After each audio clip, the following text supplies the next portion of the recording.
Khotbah pendeta, jika tidak memberikan persembahan persepuluhan, ke neraka kau. Ini pernyataan yang sering disampaikan pendeta kepada warga gereja. Ini sebuah analisis teologis dan etis yang perlu dikaji kembali. Ungkapan seperti ini sering muncul dalam konteks khotbah yang menekankan pentingnya persepuluhan. Namun secara teologis dan etis, pernyataan ini perlu dikaji lebih dalam karena memiliki implikasi yang serius terhadap pemahaman umat Kristen tentang kasih karunia, hukum Taurat, dan prinsip memberi dalam Perjanjian Baru. Persepuluhan dalam Alkitab, perintah atau pilihan. Persepuluhan dalam Perjanjian Lama, konsep persepuluhan berasal dari hukum Taurat, di mana umat Israel diperintahkan untuk memberikan 1/10 dari hasil panen dan ternak mereka kepada suku Lewi sebagai bentuk pemeliharaan bagi para imam dan pekerjaan di Bait Allah. Di dalam Malaki pasal 3 ayat yang ke-10, bawalah seluruh persembahan persepuluhan itu ke dalam rumah perbendaharaan, supaya ada persediaan makanan di rumahku, dan ujilah aku, firman Tuhan semesta alam. Apakah aku tidak membukakan bagimu tingkap-tingkap langit dan mencurahkan berkat kepadamu sampai berkelimpahan? Ayat ini sering dikutip oleh pendeta yang menekankan pentingnya persepuluhan.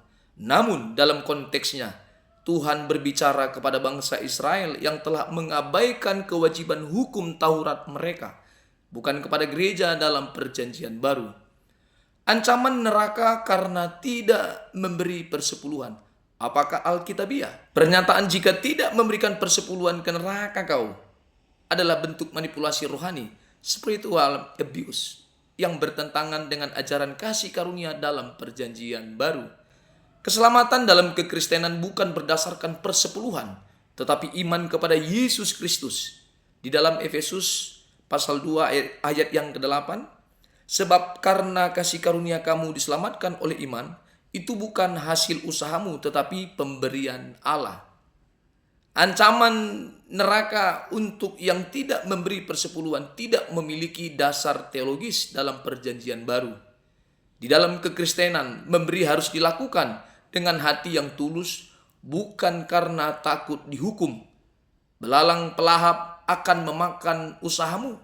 Apakah ini kutukan untuk yang tidak memberi persepuluhan? Frasa ini berasal dari Malaki pasal 3 ayat yang ke-11, di mana Tuhan berjanji untuk menghalau belalang pemakan hasil panen jika bangsa Israel setia dalam memberikan persepuluhan mereka. Namun ada beberapa hal yang perlu diperhatikan. Ayat ini adalah bagian dari perjanjian khusus dengan Israel dalam konteks hukum Taurat, bukan janji universal bagi semua orang Kristen. Tidak ada ajaran dalam Perjanjian Baru yang mengatakan bahwa Tuhan akan mengirim belalang atau menghancurkan usaha seseorang jika mereka tidak memberikan persepuluhan.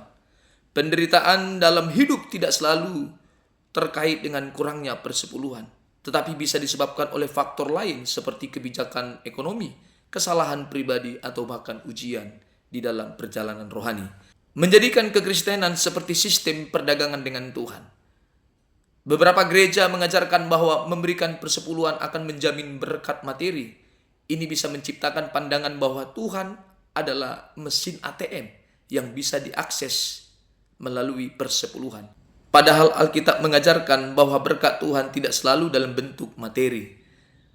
Jika seseorang memilih untuk memberi persepuluhan dari penghasilannya sebagai bentuk syukur dan dukungan terhadap pelayanan, itu adalah keputusan yang baik. Namun jika seseorang memberi karena takut dikutuk atau dipaksa oleh pimpinan gereja, dipaksa oleh pendeta, maka itu bertentangan dengan prinsip kasih karunia dalam Perjanjian Baru. Semoga pendeta demikian, tidak kita.